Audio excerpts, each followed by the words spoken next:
BBC news আন্তর্জাতিক সংবাদে আপনাকে স্বাগতম। শুরুতেই সংবাদ শিরোনাম, এরপর বিস্তারিত। যুক্তরাষ্ট্রের সঙ্গে পারমাণবিক আলোচনার জন্য ওমানে পৌঁছেছেন ইরানি কর্মকর্তা। ক্ষমতার দ্বারপ্রান্তে তারেক রহমান। পূর্ব প্রশান্ত মহাসাগরে নৌকায় মার্কিন সেনাবাহিনীর নতুন হামলা, নিহত 2। অক্সফোর্ডে উন্মোচিত হল নোবেলজয়ী মালালার প্রতিকৃতি। এতক্ষণ শুনছিলেন সংবাদ শিরোনাম, এখন বিস্তারিত। আপনি যদি মুসলিমদের পাশে থাকতে চান তাহলে ভিডিওতে লাইক করে চ্যানেলটি অবশ্যই সাবস্ক্রাইব করে দিবেন এবং কমেন্টে জানিয়ে দিবেন আপনার মূল্যবান মতামত। এখন বিস্তারিত। যুক্তরাষ্ট্রের সঙ্গে পারমাণবিক আলোচনার জন্য ওমানে পৌঁছেছেন ইরানি কর্মকর্তা। তেহরান ও ওয়াশিংটনের মধ্যে পারমাণবিক কর্মসূচি নিয়ে আলোচনার জন্য ওমানে পৌঁছেছেন ইরানের সর্বোচ্চ জাতীয় নিরাপত্তা পরিষদের সচিব আলী লারিজানি। ইরানের রাষ্ট্রীয় সংবাদ মাধ্যম এ তথ্য জানিয়েছে। মঙ্গলবার 10 ফেব্রুয়ারি রাষ্ট্র পরিচালিত IRNA বার্তা সংস্থা জানিয়েছে, ইরানের সর্বোচ্চ নেতা আয়াতুল্লাহ আলী খামেনির ঘনিষ্ঠ উপদেষ্টা লারিজানি আলোচনার প্রধান মধ্যস্থতাকারী ওমানের পররাষ্ট্রমন্ত্রী বদর আল বুসাইদির পাশাপাশি ওমানের সুলতান হাইথাম বিন তারিক আল সাইদের সঙ্গে সাক্ষাতের কথা রয়েছে। প্রতিবেদনে আরও বলা হয়েছে, লারিজানির মাস্কাট সফরের আলোচ্য সূচিতে সর্বশেষ আঞ্চলিক ও আন্তর্জাতিক উন্নয়ন নিয়ে আলোচনা এবং ইরান ও ওমানের মধ্যে দ্বিপাক্ষিক সহযোগিতা জোরদার করার উপায় অন্তর্ভুক্ত। তেহরান এবং ওয়াশিংটনের মধ্যে সংঘাত এড়াতে ওমান গত সপ্তাহে ইরানের পারমাণবিক কর্মসূচি নিয়ে আলোচনার আয়োজন করেছিল। ক্ষমতার দ্বারপ্রান্তে তারেক রহমান। দীর্ঘ প্রায় 2 দশকের নির্বাসিত জীবন শেষে বাংলাদেশে ফিরে আসা তারেক রহমান এখন দেশের শাসনভার গ্রহণের চূড়ান্ত পর্যায়ে রয়েছেন বলে রয়টার্সের একটি প্রতিবেদনে উঠে এসেছে। 2008 সালে চিকিৎসার জন্য লন্ডন পাড়ি জমানোর পর দীর্ঘ 17 বছর পর গত ডিসেম্বরে দেশে ফেরেন তিনি।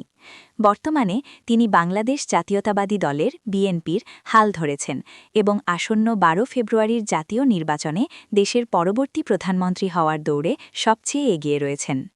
রয়টার্স বলছে, শেখ হাসিনার পতনের পর তৈরি হওয়া রাজনৈতিক শূন্যতায় তারেক রহমানের এই উত্থান বাংলাদেশের ইতিহাসে এক অভাবনীয় মোড় হিসেবে দেখা হচ্ছে।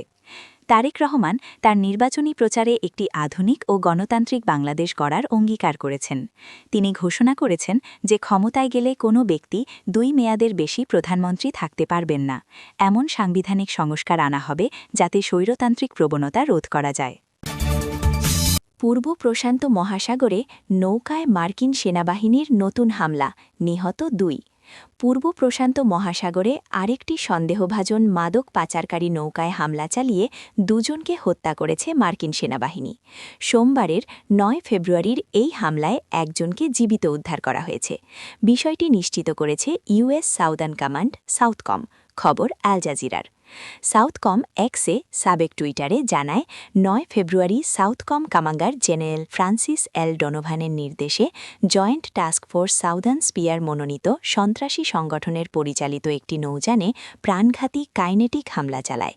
এতে আরও বলা হয়, হামলার পর জীবিত এক ব্যক্তিকে উদ্ধারের জন্য অনুসন্ধান ও উদ্ধার অভিযান শুরু করতে যুক্তরাষ্ট্রের কোস্ট গার্ডকে অবহিত করা হয়েছে। অক্সফোর্ডে উন্মোচিত হল নোবেলজয়ী মালালার প্রতিকৃতি। অক্সফোর্ড বিশ্ববিদ্যালয়ের লেডি মার্গারেট হল LMHে নোবেল শান্তি পুরস্কার জয়ী ও নারী শিক্ষার অগ্রদূত মালালা ইউসুফজাইয়ের একটি প্রতিকৃতি উন্মোচন করা হয়েছে। পাকিস্তানের সাবেক প্রধানমন্ত্রী বেনজির ভুট্টোর পর মালালা হলেন কলেজটির দেয়ালে স্থান পাওয়া দ্বিতীয় পাকিস্তানি নারী। শিল্পী ইসাবেলা ওয়াটলিং আঁকা এই প্রতিকৃতি LMHের বার্ষিক ফাউন্ডার্স অ্যান্ড বেনিফ্যাক্টর্স ডিনারে উন্মোচিত হয়। অনুষ্ঠানে উপস্থিত ছিলেন প্রায় 200 জন অতিথি। তাদের মধ্যে ছিলেন মালালার বাবা জিয়াউদ্দিন ইউসুফজাই, মা তুরবেকা ইউসুফজাই, ভাই খুশাল খান ইউসুফজাই ও স্বামী আসের মালিক। বেনজির ভুট্টোর প্রতি শ্রদ্ধা। মালালা বলেন, বেনজির ভুট্টো শুধু পাকিস্তানের নারীদের জন্য নয়, সারা বিশ্বের নারীদের জন্যই অনুপ্রেরণা। আমি সবসময় তাকে গভীরভাবে শ্রদ্ধা করি। তিনি মানবাধিকারের গুরুত্ব তুলে ধরেন এবং আফগানিস্তানে তালেবানের মেয়েদের শিক্ষা নিষিদ্ধ করার সিদ্ধান্তের বিরুদ্ধে মুসলিম দেশগুলোকে সোচ্চার হবার আহ্বান জানান। মেয়েদের শিক্ষার পক্ষে দৃঢ় অবস্থান। মালালা জোর দিয়ে বলেন, তালেবানের এই নিষেধাজ্ঞা ইসলামের শিক্ষার পরিপন্থী। তিনি আফগান নারীদের সাহসের প্রশংসা করেন, যারা গোপন স্কুল ও অনলাইন শিক্ষার মাধ্যমে পড়াশোনা চালিয়ে যাচ্ছেন। তাদের প্রতি সমর্থন ও সংহতির কথাও জানান তিনি।